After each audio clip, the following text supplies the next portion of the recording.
The United Nations adopted UN Resolution 181 in November 1947. It partitioned Palestine, giving 18% to the Jews and 82% to the Arabs, and made Jerusalem an international city, never to be under Jewish control, as the Vatican also insisted. The Arab world rejected the UN decision, demanded all of Palestine.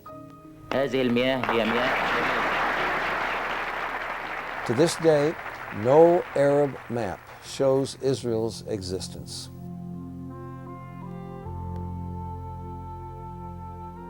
May 14, 1948, Israel declared independence.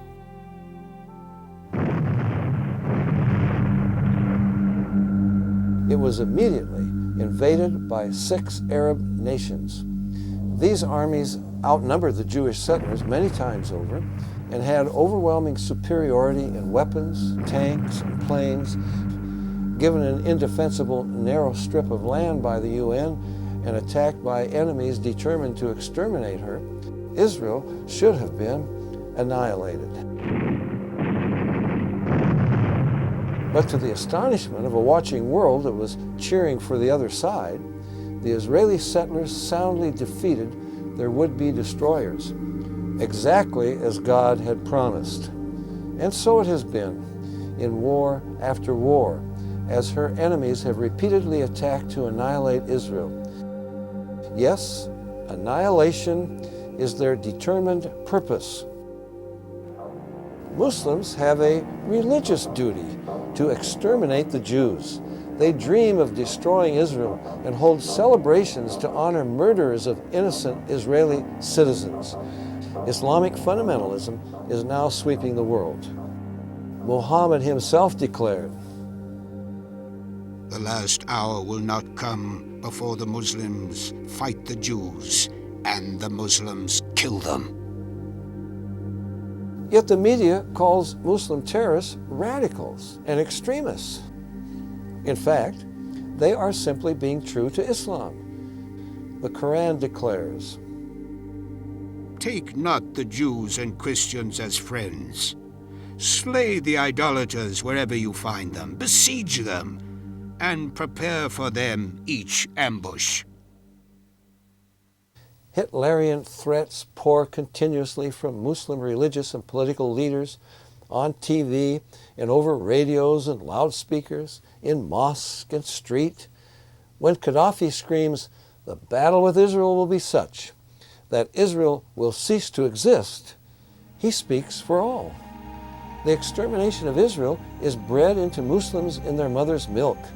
A Syrian minister of education wrote, "The hatred which we indoctrinate into the minds of our children from birth is sacred." A 9th grade textbook in Egypt declares, "Israel shall not live if the Arabs stand first in their hatred." And a 5th grade textbook says, "The Arabs do not cease to act for the extermination of Israel." Israel is insane to attempt peace with such enemies, but worldwide pressure forces her to. In the Yom Kippur War of 1973, thousands of tanks swept simultaneously across the Sinai from Egypt and down the Golan from Syria in a carefully coordinated sneak attack. Israel's military forces were all on leave, celebrating the holiest of Jewish religious holidays, and it took 3 days to fully mobilize. 300,000 Israelis fought 1.2 million Arabs. Teetering on the brink of defeat, Israel's casualties were heavy. But in undeniable fulfillment of Zechariah's astonishing prophecy that Jewish forces would be like fire to devour the surrounding nations, Israel routed her enemies. In retaliation for Israel defending itself, 61 nations broke diplomatic relations with her, but none rebuked the Arabs for their sneak attack. Israel's desperate and costly self-defense is consistently portrayed as wanton aggression against its peace-loving neighbors.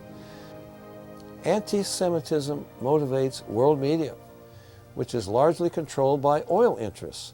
Not a word of criticism appears in response to repeated Arab vows to exterminate Israel. When Israel deported 400 Hamas and Islamic Jihad terrorists who had murdered and maimed hundreds of Israeli citizens, there was a hue and cry in world media and condemnation by the United Nations. But when Kuwait deported 300,000 Palestinians, mostly innocent civilians, the media hardly noticed, and the UN ignored it. The United Nations is blatantly pro-Arab and anti-Israel. The UN's, quote, peacekeeping force, unquote, in Lebanon sheltered PLO terrorists, allowed them to use UN facilities for training, gave them military equipment, and assisted terrorist squads on their way to attack Israel. When Israel, in desperation, finally invaded southern Lebanon to clear out the PLO, it uncovered within the UN area caches of enough military hardware to sustain a 1 million-man invasion. Most of it, interestingly enough, was too sophisticated for the PLO to operate and was obviously intended for a Soviet invasion. The United Nations has condemned Israel more than 370 times for defending itself, but has never condemned the terrorists and aggressors who attack her.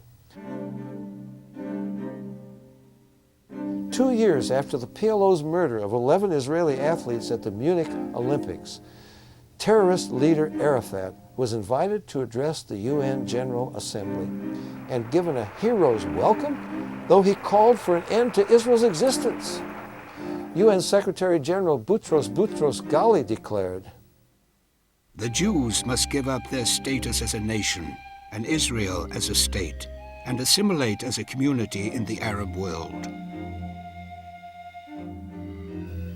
Temple Mount on the summit of Mount Moriah is the heart of Jerusalem. This 35-acre parcel arouses such explosive passions that it could trigger World War III at any time. This is where Abraham obediently built an altar and bound his son Isaac upon it to offer him as a sacrifice to God. But God stopped him and provided a ram in Isaac's place.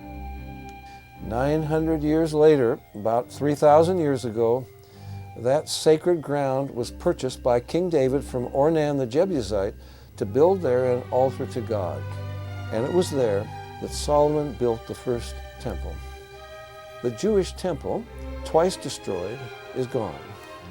In its place sits the Dome of the Rock, a monument to Islam's Jew-hating moon god, Allah.